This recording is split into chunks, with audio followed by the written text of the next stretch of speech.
everyone, Scream Queen Review. So I just finished watching episode 10. This episode was titled Chocolate Chip Nookie. So we find out in this episode that Aleda has decided to take the bottom of her Herbalife and put the drugs in the bottom part of it, and then she sends them with a pack every day. She's also locking Grandma up in the dang on room, and Grandma's asking, why can't I open the door? Oh, that scene was so hilarious. I can't believe Aleda is doing that, and I can't believe that he knows. So he mentioned it in the break room, and at the end of the episode we find that he knows now that she is smuggling drugs in through the Herbalife that he's sending in with him. And I'm just going to keep calling it Herbalife because this is what it is. We find out Daya is running stuff in there. So Gloria, we know that in D Block they are not fooling with her, and they won't let her eat outside, do nothing. They pretty much shunned her, so they went ahead and moved her to C Block. So she thought she was going to have issues until Daya saw her and pretty much claimed her as like she's good, she's cool, because she had spoke to Daddy about her a lot.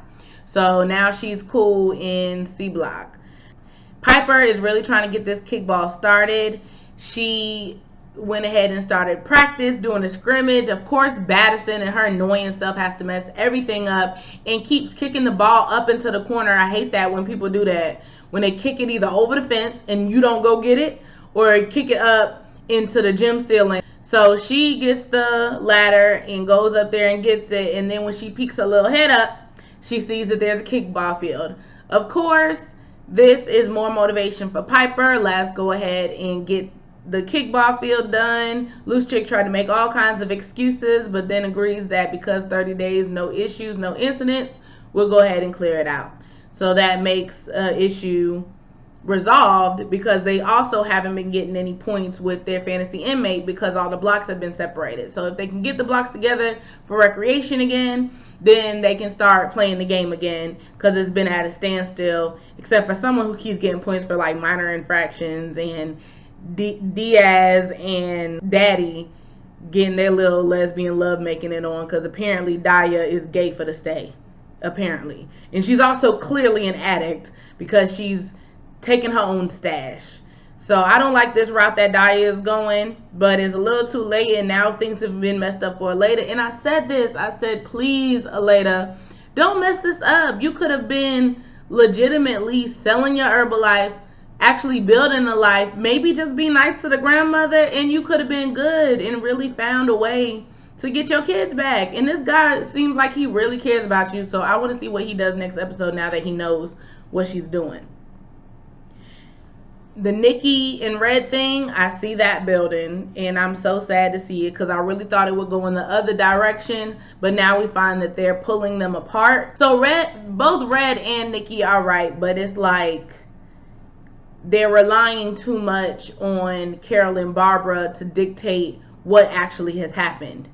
So we know that Daddy is the one who gave Barbara the bad drugs, and Nikki can vouch for that, saying that she didn't do anything to Carol because she's down there and she took a bad batch, and it's not because she's a junkie, and not to confirm all the bad things that Carol is saying about her. Meanwhile, Red knows that Carol didn't have anything to do with it, and we know that too because it was Daddy. So this is going to cause way more of an issue, and clearly Barbara is still out to get Carol because she's doing all kinds of plotting. We see Red's name on the list, and we don't know what Nikki's is going to do to try to stop this.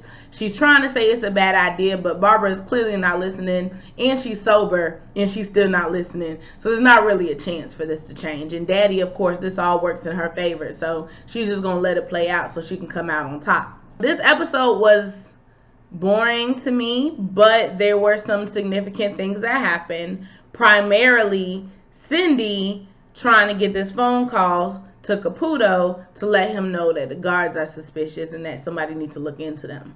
So I enjoyed seeing Caputo go in and talk to the guy. And yeah, it's a little weird for someone to just come up to someone in a coffee shop asking about someone who's deceased. But it's also weird that all of a sudden you want to go straight to a restraining order about this. So that was weird. So I agree with Caputo. But Figueroa is so smart, and she's his girlfriend. Oh, they're actually kind of cute. Okay. Because I like when she smiles, and she smiles with him, so it makes me like her. And she's trying to piss Linda off, so she tells Caputo to go the PR route as a former warden of Litchfield. Say your piece. Say MCC's role and how all of this unfolded and everything that's happened. Talk about Piscatella and how he riled them up and did all these things and made them stand on tables and allowed them to be punished and tortured and things like that. And the fact that he was not even supposed to be in there. Is no one going to say these things? So I really hope that Caputo gets that going. Other than that, what else happened? Suzanne.